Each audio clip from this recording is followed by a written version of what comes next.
Hello and welcome to part 4 of the Model as a Master Pal series of trainings for people at the Vermilion Association for Special Education and Middle Fork School. Part 4 is the A in Master Pal, the first A, and it is for accept multiple modalities. So today we're going to talk about accepting all forms of communication that our students are serving up. Okay, so here we go. So the idea behind this is that we are going to be validating communicative attempts that our students are making and teaching them that communication is power. Okay, so like I said, it's that A in master. We've talked about what a master is and how that relates to modeling as a master pal. We've talked about what a pal is and how that relates. We've talked about kind of that AAC is this umbrella term that is a variety of methods and tools. It's not just one thing, and that it can be used to support both production, so what kids are able to express, and comprehension, so what they're able to understand. We talked about the Communication Bill of Rights, kind of why we're doing these trainings, because our students have the right to be taught how to communicate. Okay. So some key concepts from the National Joint Committee, which is who created the Communication Bill of Rights. Everyone uses a variety of means to communicate. Nobody uses just one method to communicate. And then the best form or forms of communication for any individual are those that the individual will use to communicate with other people. And so we have to keep in mind that just because we've introduced a tool, if it's not a tool that our student is going to use, then it's not really a best form of communication for them. We also have to take into account that sometimes it takes time to learn how to use tools. Okay, so during the in-person training, we talked about all the different ways that we can communicate, not just how we communicate with our students, but how we communicate in our everyday lives. So we talked about using spoken language, using gestures, using body language, facial expressions, talk, text, email. So, a phone call, text, and email, using video chats, using a wide variety of methods. We all communicate. We might take written notes, all sorts of different things. So then we also talked about how those different communication modalities or different communication methods meet our different needs at different times. So we talked about how we make the decision between whether we're going to send a text or send an email or make a phone call, whether we're going to use a facial expression or shout at somebody. I used the example of myself. I know that when I get really frustrated or really angry, or when my emotions are running really high, I have a very hard time accessing my speech. Typically, I am very verbal. You guys all know that. But when I'm feeling really frustrated, my language shuts down. I'm not really able to form coherent thoughts and get them out. So it's a lot easier for me to write down my thoughts in those moments. So even when I'm dealing with like my husband, I will send him a text or send him an email in those situations because I cannot communicate verbally when my emotions are running that high. So I have to make that kind of calculation in my brain. Am I going to be able to effectively communicate what I need to in the way that I need to right now? Okay. So we've talked about the different types of communication. or AAC. So unaided communication are those things that we aren't going to need anything extra to use. Things like eye gaze, gestures, sign language, verbal approximations, vocalizations, facial expression, body language, things like nodding your head and shaking your head for yes and no. We've talked about aided language, things like picture symbols, partner-assisted scanning, high-tech dedicated devices. There are apps that are available for phones, even our low-tech communication boards, like my little Words for Life boards. Those are considered aided communication. Okay, so successful communication strikes a balance of being effective, efficient, and socially appropriate. So we've talked about this in different situations, but we also need to think about how this might impact AAC use. So think about if you have a kid and they're playing outside, let's say they're sledding or swimming or at the beach at recess, having their high-tech device with them might not be the most effective or efficient way for communicating, because if they're running around, those devices can be kind of bulky. We want to have it available to them because if it's available, they can go over to grab it. But let's say a student wants you to come over. They're not going to run and get their device and say, come to me. They might just wave you over. They might point to you. They might do other things to try to get your attention in that situation. They might use gestures because that's most effective and efficient right then, and it's socially appropriate. If you think about the video that we watched, I think in the first training, where there were individuals with complex communication needs using communication devices to talk about the Communication Bill of Rights. And one of them was saying pretty lengthy sentences. Those sentences were pre-programmed on her device. She had composed them, but she pre-programmed them because it was most efficient for her to just hit a button and have that whole thing read, as opposed to trying to compose those sentences word by word. So depending on your need, different things are going to be effective, efficient, and socially appropriate. Okay, we also talked about how it might be different depending on your communication partner, your communicative purpose, and the context of interaction. So for the differences in communication partners, I know we've talked about how kids will probably communicate with their parents much differently than they communicate at school. Sometimes we get high-tech devices, we send them home, and the parents are like, yeah, we don't really use it. And sometimes it's because they're able to understand what their kid needs. They're able to anticipate their needs without the need for direct communication. That's not ideal.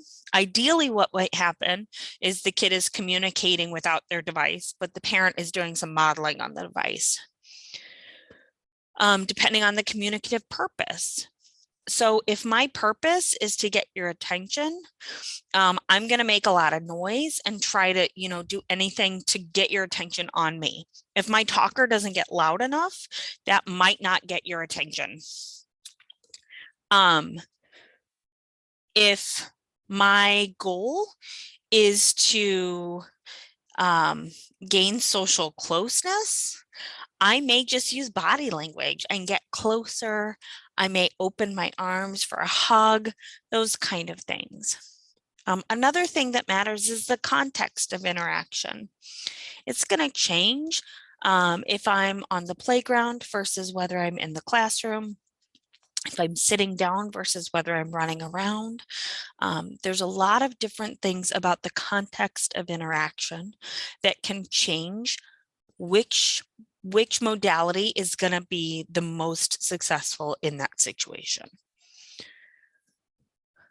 So we communicate for a variety of purposes. We talked about this before.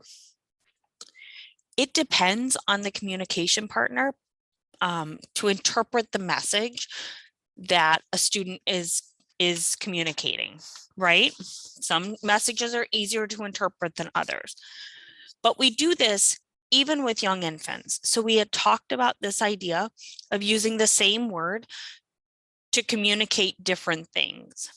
So if a child reaches for a toy truck and says truck, we assume that they're requesting that truck. Their message is something like, I want that truck. If they point at a truck going down the road and say truck, we assume that they're saying something like, look at that truck. If we are having a really hard day and our child reaches out their hand and hands us their favorite truck toy and they say truck, they might be communicating something like, hey, it looks like you're having a hard day. This truck brings me joy. I want to see if you want to play with it. Or do you want to play with the truck with me? Those kind of things. So it's on us to interpret what the meaning of that interaction is. And we don't always get it right, but we have to be willing to try to interpret those interactions and not just look at the surface message. Okay, so regardless of the way that a kid communicates their message, communication partners can and should still model with AAC. So you can do things like repeating what the child said with the tone appropriate to the interaction. So if they've said, you know, yes, like if you've asked them, do you like that? And they smile really big, you can say, I see you smiling. It looks like you really like that. You can model that on the AAC. So hold on, I'm going to try to share a different screen. Give me just, okay. So let's say that we are repeating what a child has said. So we say, do you like that? Do you think that's funny? And they laugh. We can say, oh, I think, and I'm going to show you on here, I think you like that. I think you like that. That looks like something you like. You can reframe, hold on just a second. You can reframe the child's response to clarify or enrich the interaction. So if they point at something like, let's say you've got two different options of toys and one of them's blue and one of them's red, and they reach and they show you which one, you can say, oh, let's see, we could say, you want, let me get to the colors. You want the blue one. I got you. You can extend their utterances. So let's say that a kid says, you know, reaches for something and they just say want. You can say, oh, I want that, right? So you extend it.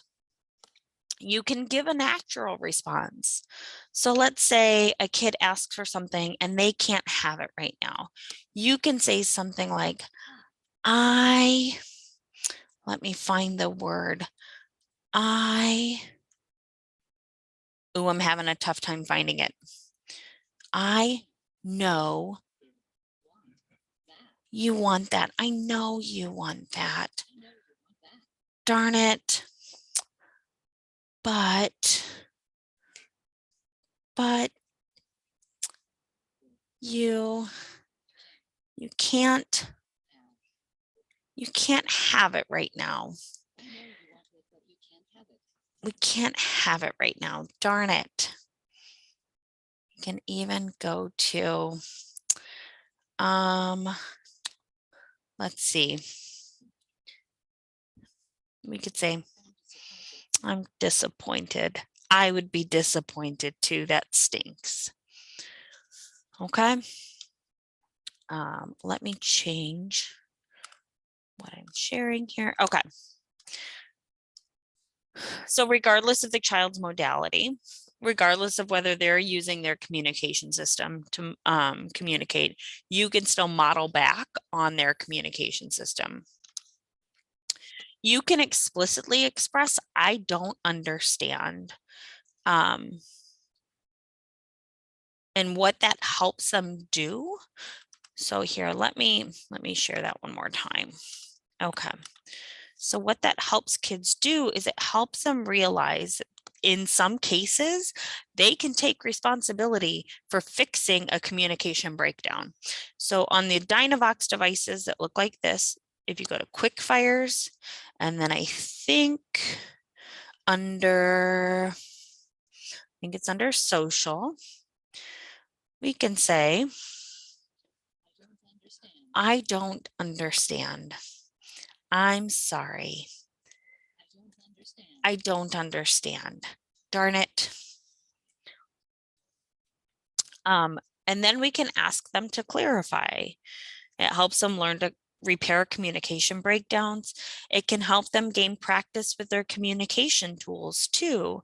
So if we don't understand the way that they're saying, we can help them figure out how they can maybe communicate their message on their talker or by showing us, things like that. Okay, so ultimately, we want to work on this idea that we are attributing meaning to our kids' communicative attempts, right? Oftentimes, our students are more passive than some when it comes to their education. So things are done to them, things are done for them, things are done around them. So they might not be the most active participants in their day-to-day life. So we have to provide them with feedback to teach them that their communicative attempts have meaning and that they have the power to influence their environment and the actions of others. Okay, give me just a moment. Okay, so we can do this by using that tool of verbal referencing. So we observe, we tell what we see or we describe it, we attribute meaning, and then we expand with our open-ended best guess. So here's an example of that. Say, I see you smiling.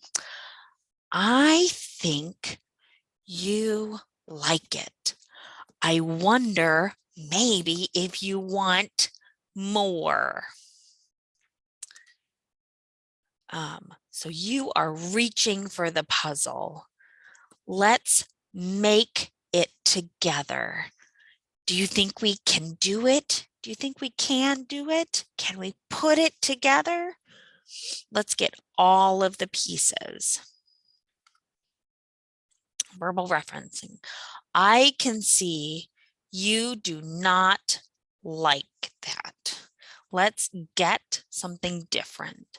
So here I'm not modeling every single word that I'm saying. I'm only pointing to the words that are on my board. And I don't even have to point to every word that's on my board.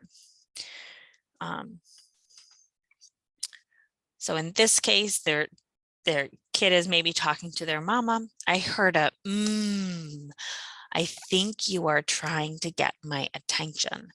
I wonder if you want mama to help. Okay. So when we accept multiple modalities, this helps us when we accept multiple modalities and we attribute meaning to what our kids are doing, it allows us to kind of co-construct messages together. So it means that we have an investment in that interaction, and it increases and expands the meaning and the connection that we're getting with their kids. It's an important part of language learning. So we're working together to create that connection. We're working together to form meaning. We're working together to forge understanding. So the real measure of success when we're talking about communication isn't how many words a kid can string together.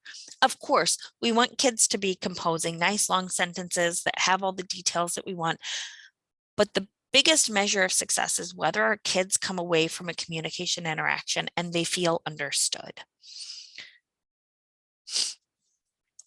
Because I can tell you for myself, if I were to leave this training or leave an in-person training, regardless of how many words I strung together, if everybody left that training completely confused and had no idea how to apply it in their day-to-day, like it's not, it means that my time and your time was wasted, right? If I'm not being understood in these situations, it's not a useful way to spend our time. And it kind of makes me feel like crumb. So just think about, like, our goal is to make our kids feel like they're understood. And really our goal is to try to understand our kids. Okay, so I want to address a couple of AAC myths. So the first one is this idea that I sometimes hear, not so much here, but in the past at other settings, is this idea that AAC hinders speech production. So we have research dating back to the 80s that shows that when we pair, when we give kids who don't have great speech, when we give them access to AAC and access to reliable communication through AAC, typically, most of the time, speech will increase because they're getting more communicative success, and they are feeling more empowered to communicate.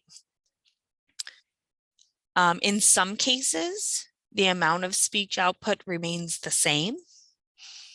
And in those cases, it's likely that the kid, it's just, that's where their motor abilities are for producing speech. There's no evidence that introducing AAC decreases the amount of speech that somebody is capable of.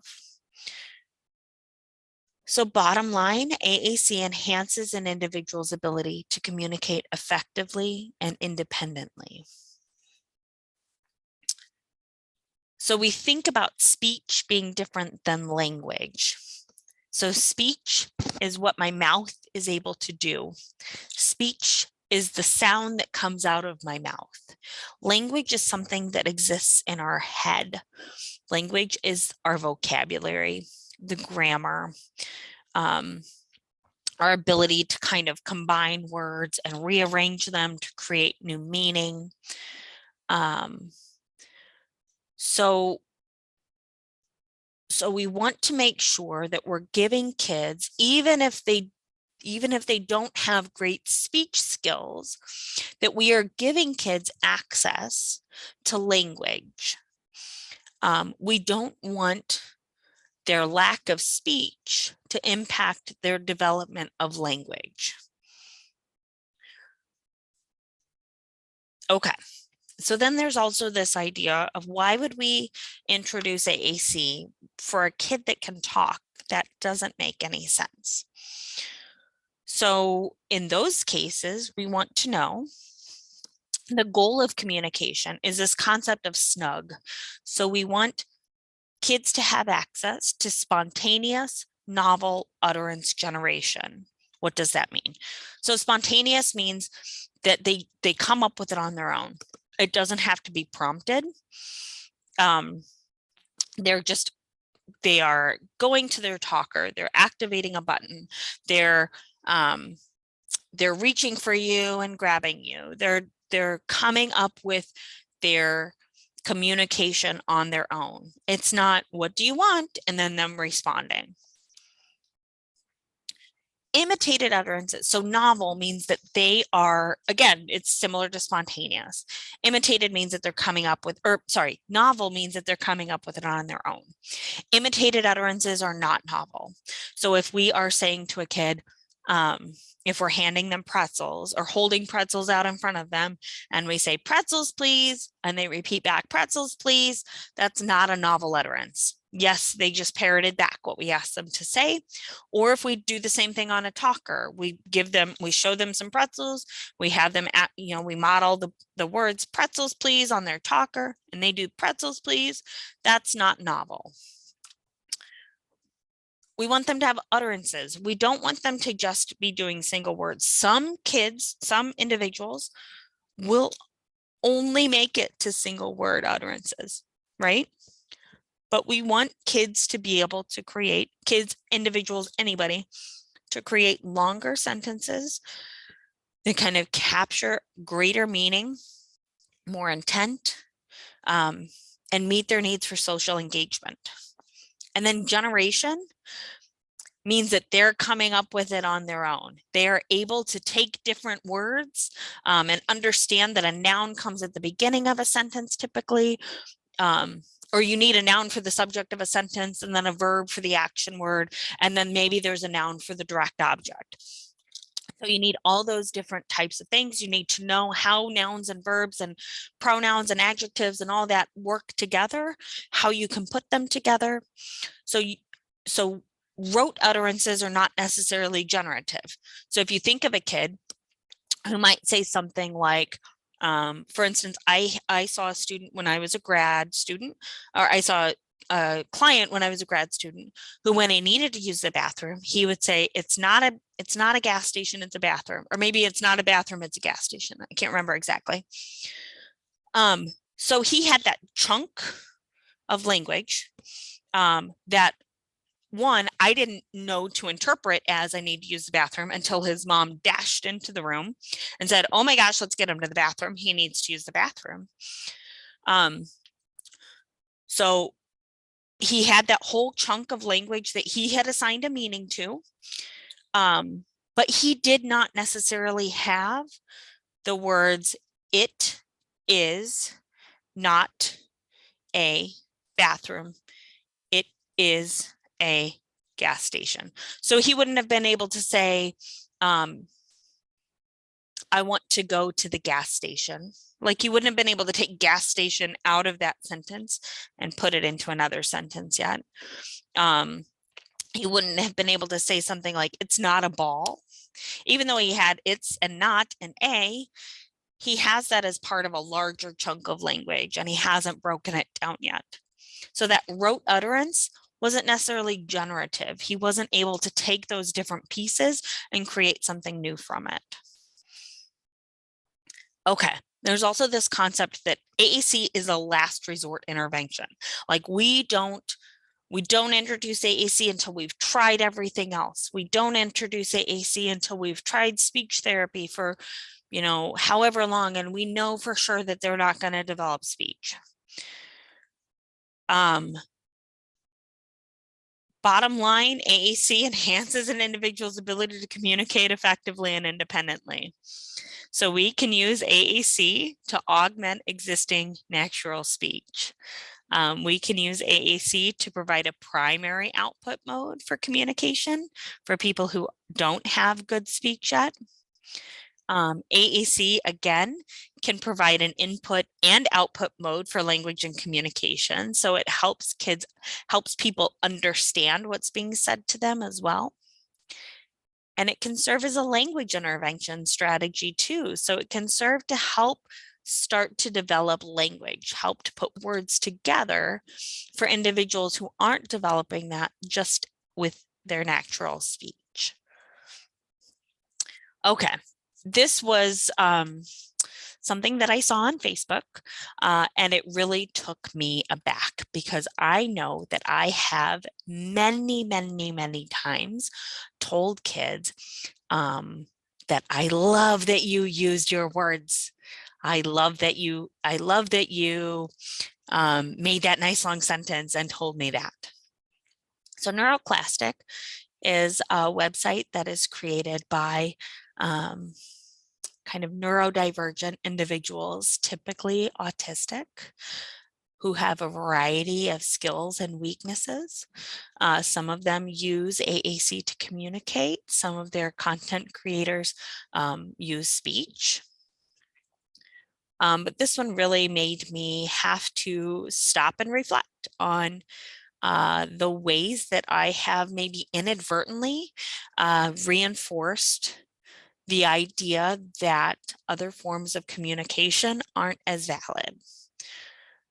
So every time you praise an autistic child for communicating in a way that makes you comfortable and is convenient for you, you implicitly shame them for the moments when they cannot communicate that way. You deprive them of the reliable communication they need to engage consistently. So every time we tell a kid who's regulated, I love it when you use your words, like we inadvertently or implicitly kind of assign shame or assign a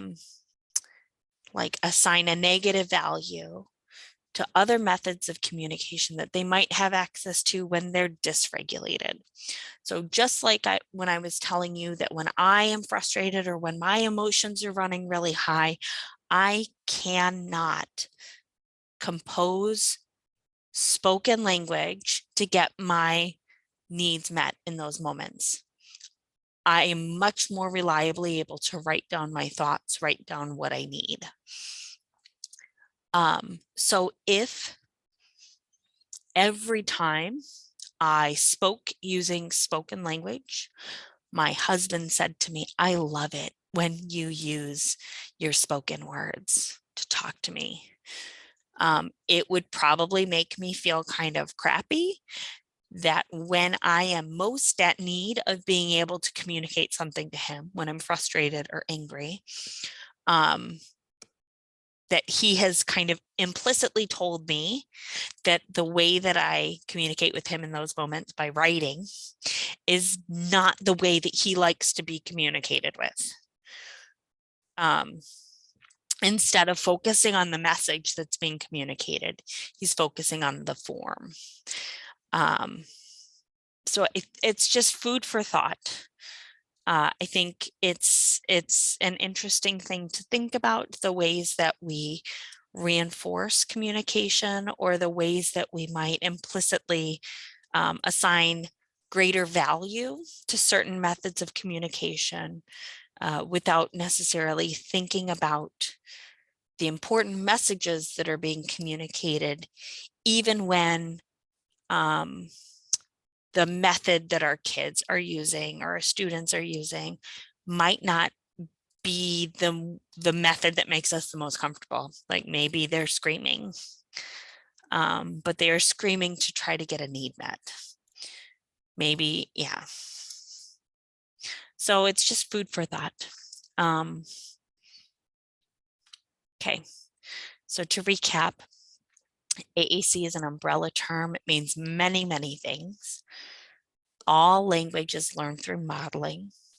So whether it's developmentally, just regular kids that are following the typical developmental trajectory, kids that are learning foreign languages, AAC, it's all learned through modeling. Modeling means to speak your own words using AAC, not to try to put words into the kid's mouth. It means to speak your own words. And then we all require different modalities to communicate in different environments for different purposes with different communication partners. And then regardless of the method that a child is using to communicate, we can still use what tool we're trying to teach them to use to model our side of an interaction. Okay.